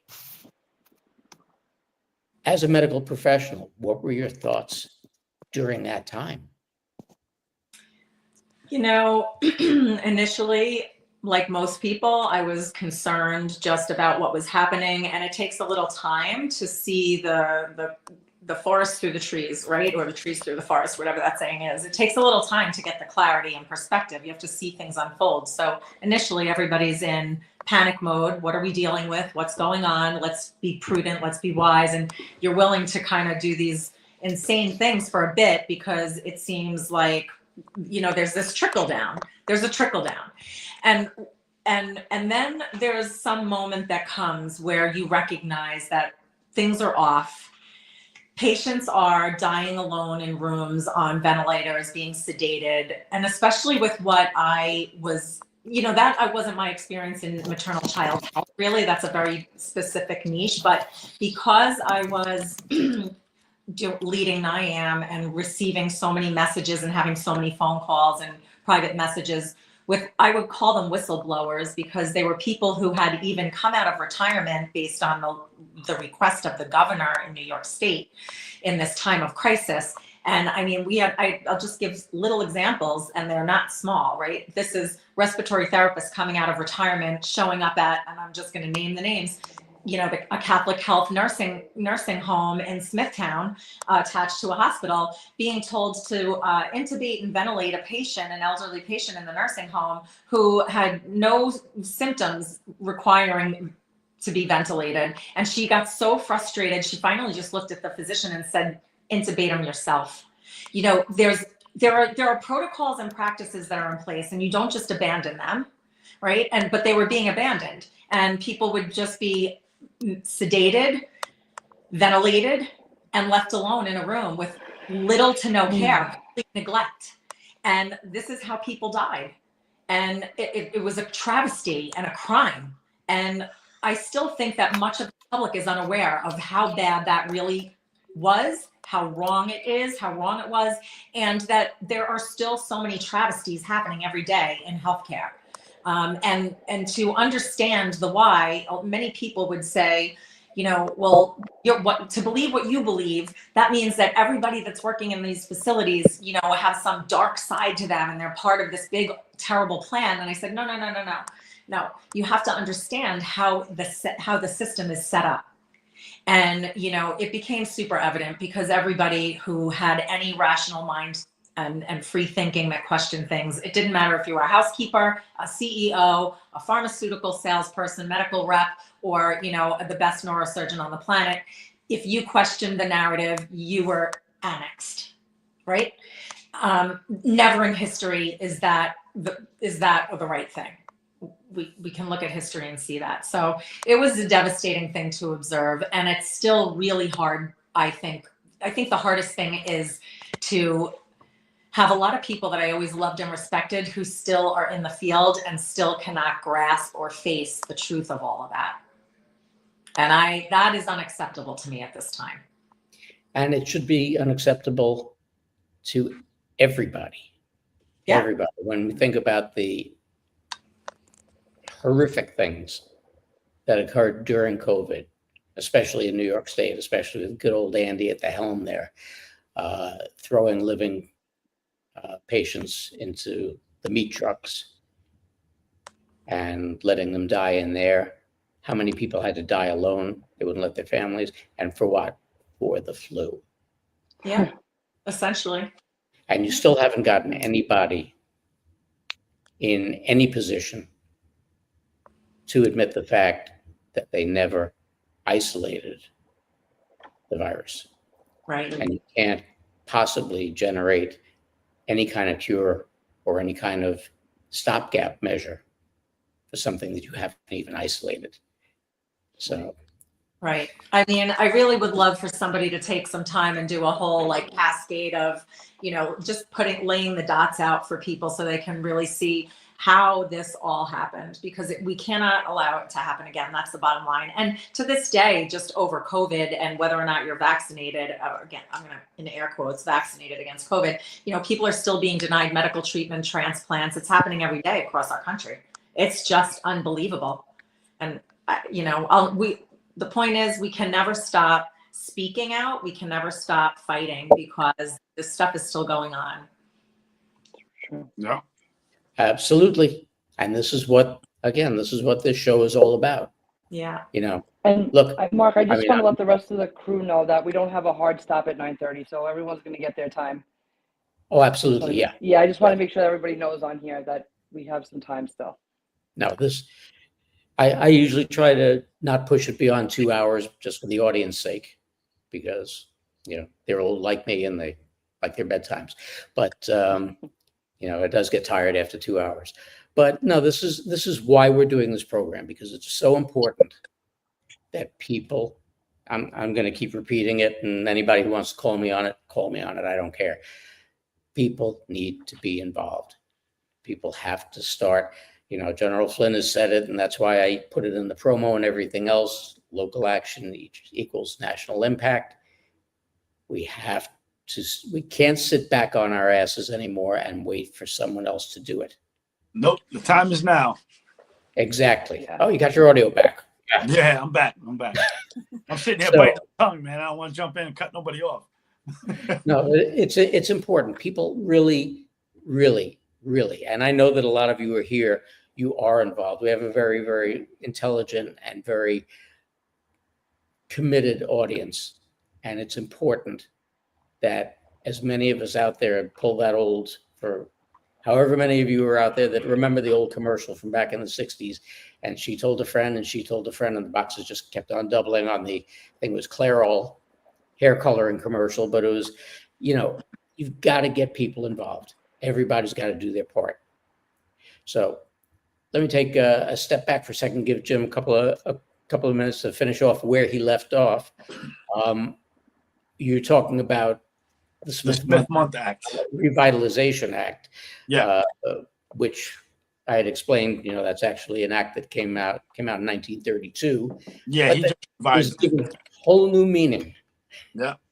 That's right. So basically, we need to repeal that immediately for us to see any true journalism take place in America from the mainstream media, and once we have that done, I think with the other key things in place, with our FBI has a whole new head to it, the Department of Justice, the EPA. Right now, we have all the chess pieces that we need to restore the republic for what it was supposed to be, away from the central banks, away from all this craziness, away from, like you were saying, with the medical establishment. They were never supposed to have their hands into community files of the citizens. It was supposed to be private doctors that had a folder in their office that knew you better than everybody else, and no one else had access to that information. And it's like I was saying before, you have the Rockefellers, the John Hopkins, all these big key players that set up this digital system that they're still going through right now with the Great Reset. COVID-19 was the Great Reset. There was a book authored by Klaus Schwab, and they were trying to transform our society into a digital enslavement grid. And that's basically what we're facing today. And Trump, stopped it. But like you were saying, they Trump has the top, but it's going to be up to us as citizens, as leaders. If you have a patriot group that has a big reach, it's up to the leaders to put and instill the core values of our nation and the fighting spirit of being smart, being intelligent, showing up, and having these people on the front lines, because we're basically almost at critical mass.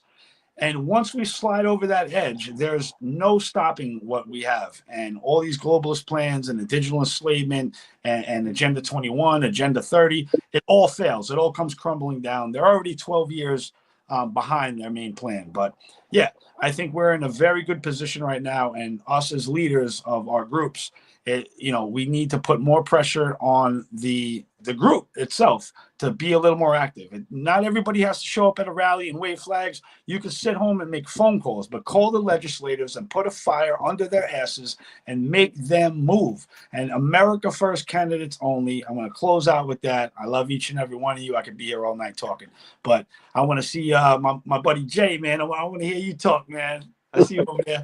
Well, before we get to Jay, I just want to ask you one quick thing, because we, people like yourself, myself, are the new news. Yeah. Now, I came out of the mainstream media. I've served my dues, and call this my penance for my 46 years in the mainstream media. But when you're dealing in a situation with what we have now, and how much I've seen alternative media starting to become very, very, very much so like the mainstream media. Yeah. A lot of people out there putting out misinformation, a lot of people doing what we used to joke about as in regard to Fox, better to be first than right. Yeah. How do you view what you're seeing going on with a lot of the alternative media podcasters, alleged journalists, et cetera? Because I try to explain to people all the time the difference between a journalist and an editorialist. And that's the key point right there. Yeah. So right now there's a major transformation happening where you have the alternative media that is actually fact-based information. They go out and they'll pull the documents and read through the files and actually have specific key factual information about whatever subjects they're covering, where the mainstream media, they try to sensationalize anything they can off an emotional response. And those days are over, because now it's exposed that that's all they've been doing for decades and decades and decades. And it's enough is enough, and the people have realized it. You have people that once they were sheep in the corner, they didn't want to say anything, and you fast forward them 5 years after coronavirus, and they're roaring lions of society, because these are the parents, these are the fathers, the mothers, and you came after our kids. You tried to indoctrinate them, you tried to flip their genders on us, give them hormone pills and all these other things. And we've come to a point in society where that line in the sand was crossed, and we will never, ever, ever let anybody else put a line in the sand, because we're going to control that entire land. And that's the republic I'm talking about. And eventually, I hope we dissolve the corporation of America and go back to the republic that we were supposed to, where we have full land rights, the same way the reservations do with the Indians, that they never signed the contract in the 1780s, where they kept their rights, they kept their sovereignty, they kept their property, they handled their own things in their own courts. And that's how it was supposed to be with us. And no more paying taxes to corrupt banking cartels that manipulated our currency and took us off the gold standard. We're done. We're going to come up with Bitcoin. We're going to back Bitcoin by gold. All the people that stole our gold from around the world, guess what? It's coming back. So that's what we're doing right now. The audit on Fort Knox, it might be empty, but not for long, because we're going to track down all that gold and bring it back, and we're going to have a response here in America. Amen. Yep. Amen. Okay, let's slide on over to Jay. Well, so me, Wendy, and Teresa, actually, who are partners. So I wear a lot of hats. Start, and then we'll go in from that. I'm sorry, one more time. I said Wendy, me, and Teresa are all partners in the Belmore Patriots. So we'll all leave the group. So Wendy, why don't you start, and then we'll continue from that point. Tell us how with Hi, everyone. I love everyone on here. The Belmore Patriots started back in September of 2020, basically from one man who was out there with his one Trump flag, and everybody just started to gather with him. And we have continued that fight for the past 4.5 years. And it was, for me, it was really just like what Crystal was saying before about the masks, and how there were the BLM riots and they weren't wearing masks. And it was a huge wake up call for me. Like, what's going on here? They're forcing us to do things, but they don't have to do that. And then now, like exactly what James was saying with the forcing of the vaccines, the two genders, it's madness. It's absolute madness, especially with Trump giving his speech in Congress the other night. Those Democrats didn't stand for anything. They didn't stand for the child with cancer, the girl who was hit in the face by the other transgender on the other team. And it's every single day, there's a new fight for us. And we live in New York, so we are fighting to get Hochul out of office. She wants to come down on us here in Long Island for the multifamily housing. And, you know, there's a lot that she's trying to do to us. Now we're having fires out in Suffolk. I mean, it's crazy. Proposition 1, it's so bad. Exactly. It's so bad. I mean, you also got to remember one thing. During the pandemic, you know, how did the disease cater to one position over another? How they know a Walmart, you weren't going to get the disease in, but a mom and pop place, you're going to get a disease in. So why they close down certain places and not other places? I used to laugh at that. It was the funniest thing.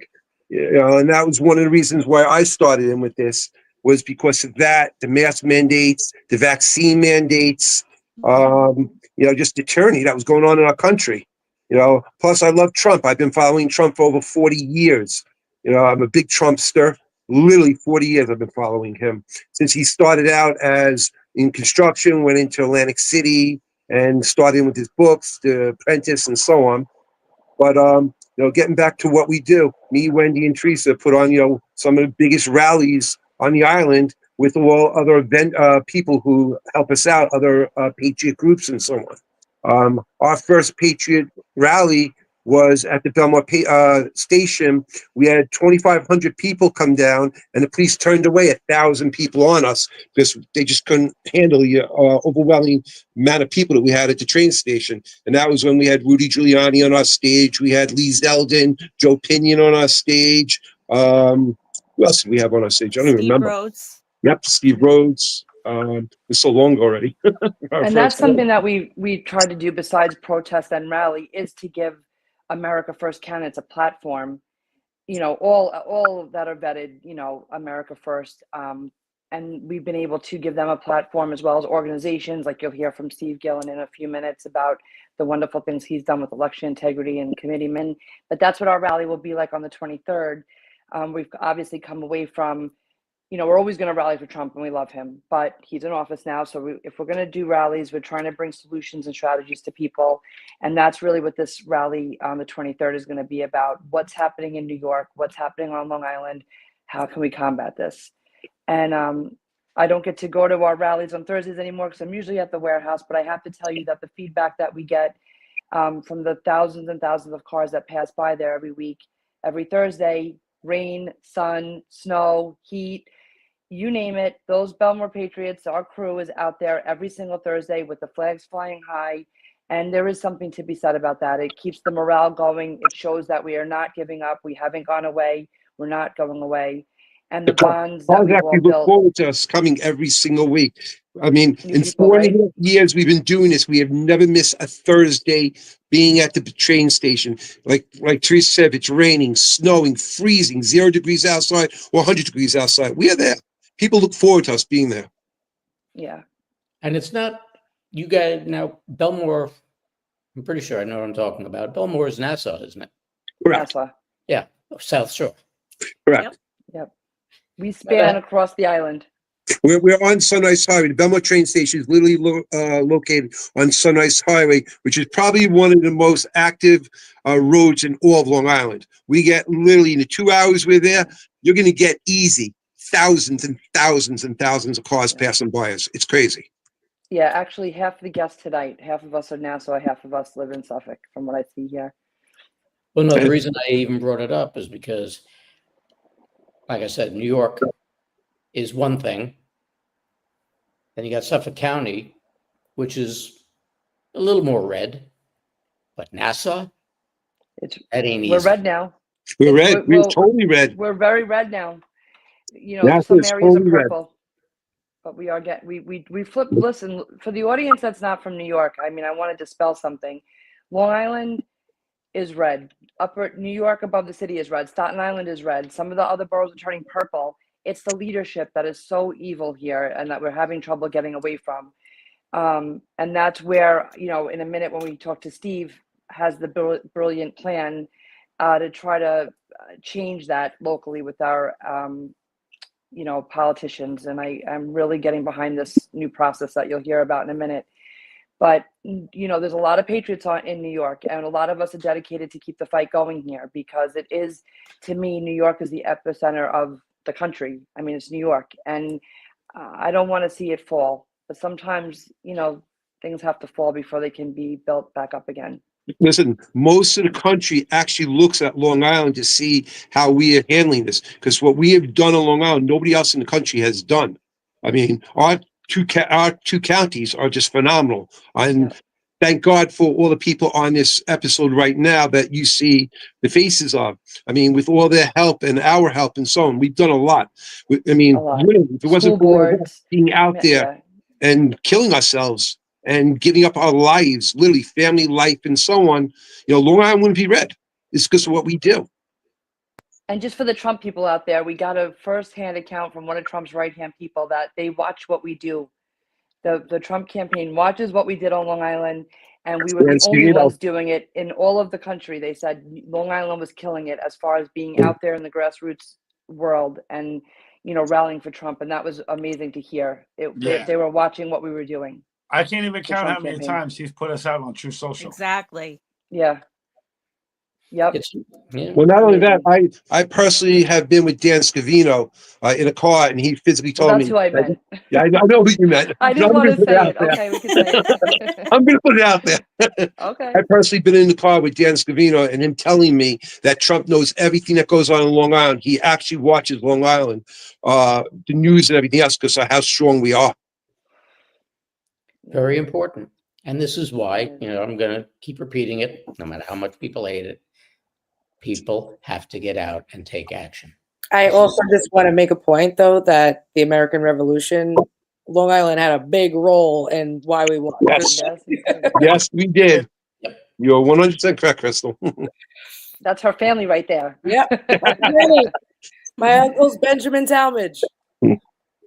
It's very, very, very important. All the stuff that all of you here are involved in and getting other people involved in is so tremendously important. So let's slide on down and let's speak to Catherine in Code Red. Hey, Catherine. Sorry, Steve. We'll come back to you. We'll come back to you, Steve. Ladies before gentlemen. Thank you so much. I wanted to thank Respect Podcast for arranging this, inviting the fabulous America First Warehouse and Joe the Box, Teresa, and all they do putting this together, because nothing is easy. And putting it together is a challenge. And together miracles can happen. So tonight is the beginning that we could all come together. And I'm glad I went on before Steve Gillen, who is the political strategist for Project Civica, which I am currently a volunteer with. I took up the challenge for their many initiatives they have, but I took one. I mean, we all got to do something. So I took one, which is the committeeman strategy. So I've been out walking, getting signatures, trying to petition, and we're all doing it basically grassroots. So we're out there on our own, figuring out the times to go and asking the questions. Because if we don't ask the questions, we're going to get lost. And sometimes we don't want to ask the questions because we think they're childish, or, that's a stupid question. Can't you figure it out? But just the time frame, when to go knock on doors, is so important. If you don't get that time frame, you're walking on doors, knocking on doors because you like it because it's light out. But at that time, especially before daylight saving time, it was getting dark before 4:30. And, people getting home at 5. And, I'm sorry, but I don't want nobody knocking on my door when there's no light outside. So you have to figure that out. So getting that done and being part of this, to me, helps me feel like I'm doing my civic action, my civic duty, and being involved in my own community. Because I'm former, a lot of people on here, I'm not sure, maybe 3 waves, Patriot Wave 1620, 24 in between little waves, but I'm like Tea Party wave and a little waves in between. So today is more like each wave, there's new learning. And when we come through that learning phase, that's where real growth can happen. And currently, we're in that learning phase. Like James Justice was talking about how he takes deep dives into stuff. When people wake up, that's all they want to do is take deep dives into stuff. It's I guess addicting. that it gets addictive. It's a rush because you're learning, you're experiencing, and it's a wonderful feeling and sensation when you open the door of your mind. And that's what I'm doing currently with Project Civica. I do, at my age, have taught myself a Rumble channel and a YouTube channel and joined multi-platforms. So I'm in the last 4 or 5 years just been on a massive learning curve myself. And because with quantum physics and what James was talking about, we're at the precipice of something.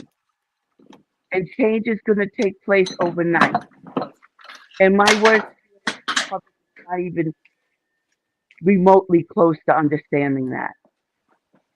And I think it's our civic duty. We're not educating the public enough on what's going to really come like tomorrow financially.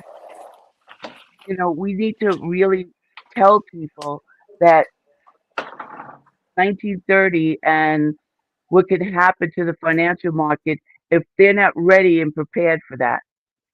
Because I don't think we all want to see mass starvation. I think that would be horrible for society in a whole. But that's getting down that rabbit hole.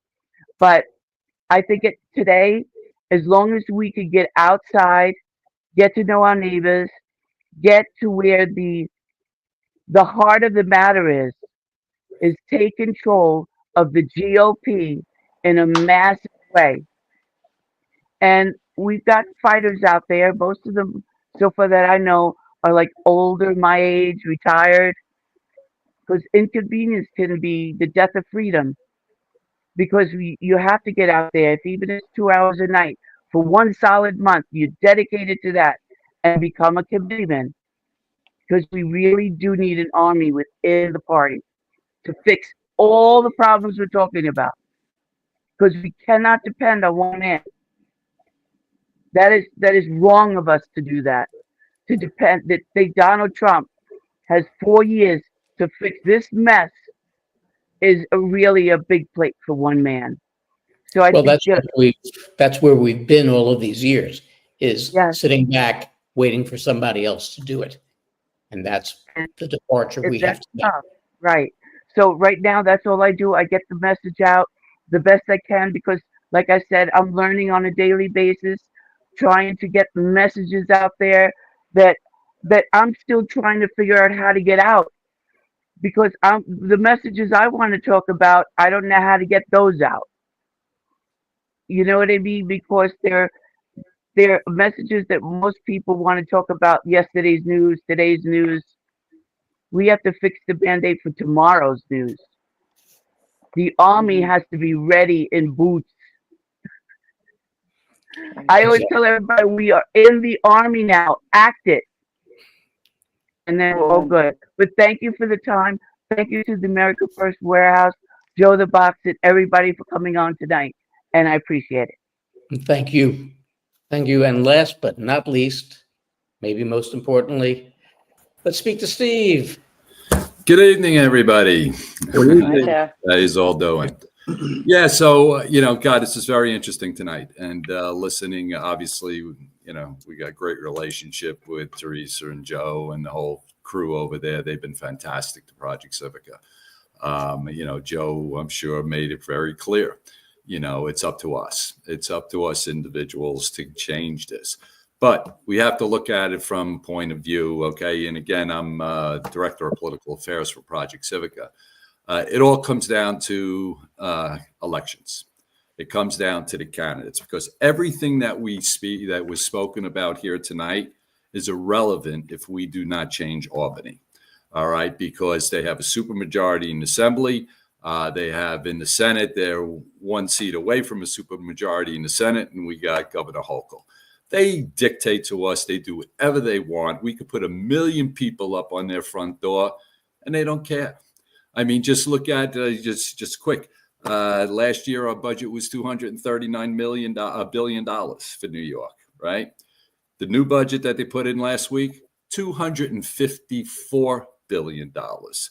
Florida, who has more people than us and has greater landmass than us, is $112 billion. So where is that $140 billion going to? We know. Talking about things you talked about tonight, everybody that has control of everything, and that doesn't come easy. So anyway, it all comes down to us is that we have to change the politics, all right, in New York. And the only way that we could do this, because we got two battles here. We got a battle with the Democrats, but we also have a battle with the Republicans.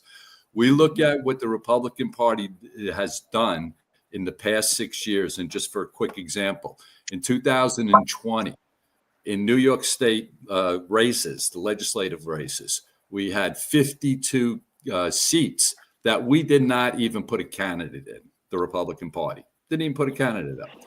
In 2022, we had 48 that we didn't put a candidate in. So Project Civica, one of our first projects, was we went out to fill the 48. And what we did, we advertised. I went out to every club that I could find and try to find candidates. I run into the chairman of, well, actually, it happened twice to me. I run into two chairmen in the city of the Republican Party, and their question to me is, who the hell do you think you are trying to get candidates? And I held up the sheet and I said, you know, in Brooklyn example, I says, you have 5 Senate seats and 11 Assembly seats that you did not even put a candidate up in the last 2 cycles. That's why I'm out there. So we pulled 17 people. We got 17 candidates to run. All right. In 2024, we had 53 seats. Even though we brought 17 new people in, we had 53 seats that we did not have a candidate run. So you're not even giving people the choice. And if you look at the success that the president had, Queens, for argument's sake, Queens went up 22% increase for the Republicans. All right. All the other 4 boroughs all went up in double figures. So when you look at those numbers, and we do a lot of research, we look at a lot of stuff, and we see what's going on, it comes down to one thing. It comes down to we have to get out the people, all right, to vote, because there's plenty of Republicans out there that want to change New York. So as Teresa mentioned and Catherine mentioned, and maybe Joe did, the first place to start is within the party, and that's the committeeman process. Okay, so for the people that aren't totally aware of it, just quickly, everybody lives in Long Island, or, you know, in New York State, you live within an AD, Assembly District. Within that Assembly District, you have EDs. That's your election district. That's where you go to vote. That's your neighborhood. All right. We need people to run for those ED seats, those, election district seats. You're going out and talking to your neighbors. You don't need a lot of signatures. You may only have to get 20, 25 signatures, all right, to become a committeeman, because what we did is we foiled everything. We got all the information. We have every candidate that wants to run for a committeeman seat, we're able to supply them with walkbooks and give them every Republican that voted within their ED with that in 20, 22, and 24. All right. So now when you become a committeeman, and if you go and it's a vacant seat, we also foiled. We know every seat that's occupied or unoccupied by a committeeman. We have thousands of vacant seats in New York State. All right. So now we could supply that and say, you could run in the ED you want to run into, for argument's sake, if it's ED 42, there may be 2 people in there. But in ED 43, there's nobody. You're allowed, even though your ED is 32, you're allowed to run in, the next ED, as long as it's within the Assembly District. So what we have done is we are facilitating this process throughout the state. All right. Now, there's only 9 counties within the state that are actually having these elections at this time. All right. And the 5 boroughs are, are part of it. Nassau and Suffolk County are part of those 9. So Project Civica is out there. We offer the training every Monday night. We have a call at 7:00. We'll walk everybody through the process from start to finish, supply them all the data, because folks, no matter how much we try with all of our other initiatives and everything else, nothing is going to change until we change the legislature. And when it came down to, we do not have an opposition party in New York. We do not. If you could lose 3 congressional seats in one election, when President Trump did so well in New York, but yet we lost 3, and we had 2 other races that we actually had a chance to do something, that's failure. When you had only to flip the New York State Senate, we had only to flip 11 seats in the New York State Senate. I went back and I go into the numbers and everything like that. I targeted 19 seats that we had a chance. And the reason I said we had a chance is because I look for everybody, any race that in 2022, we lost by under 10%. All right. Now you look, bringing President Trump into the race in 24. Look at the increases that we had in New York, 22% in Queens. So logically, if we had candidates running in these districts, we only need to flip 11 seats, and we could have changed New York from the start, just like that, and would have gave us a big benefit going into 26. However, got nothing but pushback from the party. I had them call the RNC on me twice, say Steve's trying to take over the Republican Party and try to get to stop me. And it's Project Civica on a whole. So, we feel that that is the way to go, because this way, when you're a committeeman, you vote for who your chairman is. You vote for who the candidates are, and that they're MAGA candidates. That's who we want to endorse, not who we have in Suffolk County, as everybody knows, in District 1 and District 2.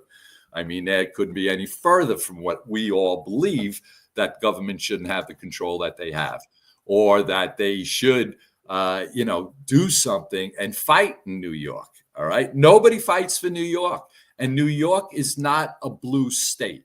We won 48 counties within the state out of 62. That's not a blue state. Sounds right to me. We know it's the 5 boroughs. So we're putting a lot of our effort at Project Civica in those 5 boroughs, trying to get people. I think I don't have the total number, but I think I have somewhere around 80 people that are actually petitioning to become committeemen this round, most of them in the city. So, we got to keep on that track, because we have the elections in 26. We need to do something before that. And we need to make sure we have candidates run, that we have MAGA candidates run. And we're not going to be able to do that if we listen to the party. All right. The party is not going to do that for us. We have to do it for ourselves. So basically, that's, my what our effort is. We're also doing voter integrity. We did a lot. We had over 100 people that we trained. We deployed them during the elections for poll watchers. We in 25 counties, we had poll watchers. Project Civica did. We also worked with Turning Point with their app. We trained over 150 people on Turning Point's app to get out low propensity voters. We also ran registration drives all throughout the state coming up, and this is all volunteer work. But, we all have to get involved. And as much, whenever I speak, that's my number one message. We have to get involved. And it's not just coming out and voting and getting 1 or 2 friends to come out or family members come out and vote. We have to get in the party, and we have to fix the party from within. So that's Project Civica's main effort coming up at this point. So. I'll still take over. That's about it. That's all I got. And when you Most bring important stuff. Yeah, it's how huge. exactly do you get the people to volunteer to go out and Become committeemen? yes? We're out there we're out there going to meetings. I've been to plenty of meetings. We do it on social media. We're reaching out on social media. We're offering everybody. We have, when you go onto our website and you go onto the committeemen process, we have 5 simple steps. We walk people right through it. First thing they got to do is you go on there, because nobody knows what their ED is. People don't have no idea how our system works. and we try to educate them. And this is one way we educate them, because nobody knows what very few people know what an AD is. Very few people, nobody knows what an ED is. So we tell them their first step, they go on the New York State Board of Elections, they look up, they put in their name, their address, and their date of birth, and it tells you exactly what's your ED and what's your AD. All right, so we have them do that. Now, once they know that, they get in touch with us. I could go through the list. We go through the list. We find out exactly how many seats are open within your AD or your ED, if there's open or not open. And even if there is somebody that's in there, because the games that are played are within the party are terrible. What they actually do is they have people and they use proxy votes. So once they appoint somebody, they then use their proxy vote to vote the way the party wants. Now, they're supposed to notify the people if, in fact, they're using their proxy votes in writing, according to law. All right? They don't.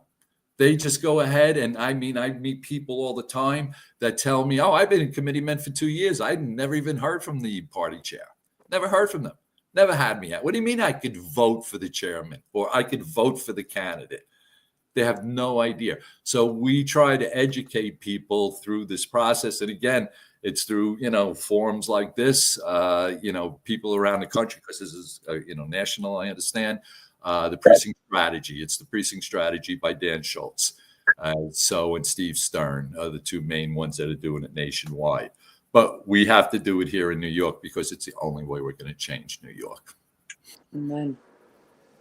Well, I would love to keep this discussion going, but we're already past 2 hours. And I don't want to drive the people who are watching this crazy, but I got to tell you, this is a fantastically informational show. And if a show like this doesn't drive you to get involved, okay, this is what being a patriot is all about. Okay, we are all. I don't know who's going to get lost here, but I just here we go. Okay, sorry, James. We're not forgetting you. Stay put. That's all right. This is what being a patriot is all about. Okay, we have to take back the country. We have to do whatever we can to be involved. It doesn't have to cost you money. It doesn't have to cost you anything other than effort and time. But you have to be willing to step up to the plate and do what's necessary to help take our country back and to make sure that we hold on to it. Local action, national impact. Couldn't be plainer than that. Could absolutely not be plainer than that. So I want to thank you all tonight for being here. Jay and Catherine and Teresa and Wendy and Steve and James and Donna. And let's not forget Joe the Box, who's out there somewhere. Thank you so much. I know I'm missing somebody. There was one more person. I know that Shannon and Crystal. Yeah, there we go. Shannon and Crystal.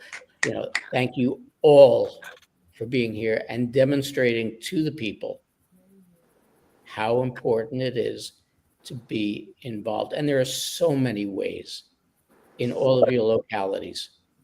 And I know we have audience members who are not in this country. They're not even in this half of the world. Okay. All of these things are transferable to wherever you are. You just need to get involved and do what is necessary. So I want to thank all of you again. It was an absolute honor and a pleasure having you all here. I want to thank Joe for the guided tour of the amazing America First Warehouse. And if any of you are out on the island or you're visiting somebody out on the island, stop and run Ronkonkoma. Mark, On the island, yes. there's only one way of describing the America First House, the America First Warehouse. It's literally a Disneyland for Republicans. That's the only way of describing it. I say we don't like use KB Disneyland. Toy Store instead. I was going to say Bad analogy, Jay. Bad analogy. So I like to say that Joe the Box is the Willy Wonka of Patriots, and it's the Willy Wonka's chocolate factory. Yes. Yes. If you know Joe and you understand Willy Wonka, it kind of all plays in together. And that's what I like to call it and refer to it now. But it's a special place, and I hope you can come soon, Mark. And like you said, any of your guests will always welcome you with open arms. However, you have to pass the litmus test. It's the one question. I watched Joe say it, and I'm always like, "Ooh, you better answer that right." If the election was stolen, And I know, say that, you're welcome. Teresa and Jay, I know, and you have an event this weekend, don't you? We do, the 23rd. 23rd. Oh, it's the 23rd. All right. I thought it was this weekend, the 11th. I That's don't know. because I'm you're so sorry. excited for a rally coming up. Yeah, I don't know. Something's going on the 11th. Yeah, And our we buddy will- Steve is going to be there on stage with us. What was that? I said our buddy Steve's going to be on stage with us. Yep. Oh yeah. Yeah. I'll Very be important here stuff. recording. Cool. Well, thank you so much for having us. I'm very honored to sit among all of you. I'm grateful. I love you all. And Mark, thank you. It was a privilege and honor to be here for me tonight. So thanks The for honor what you was all do. mine. So once again, I want to thank all of you for being here. I want to thank all of you who tuned in. We had a very good live audience tonight, even though evidently we had a little bit of trouble with Rumble at the beginning on one of the two streams. But we had over 1,100 people live here on Rumble. Nice. So I want to thank you guys. I want to thank Carrie, Kat, Claudia, and Doug and Dave for everything that we here at News Trees and Do. I hope you all have a great week. Thanks again for tuning in. We'll be back again next week with another Respect. We'll have our buddies Joe and Scott from Truth Stream and Dr. David Martin. So it's going to be a very, very interesting panel next week. Everybody, have a great week. You too. Thank you. May the Thank Tea you, Party Mark. live Thank on. you. Thanks, God Mark. Thank you bless. so much. Good night, Bye, everybody. Good night, Bye-bye. all. Thank you so much.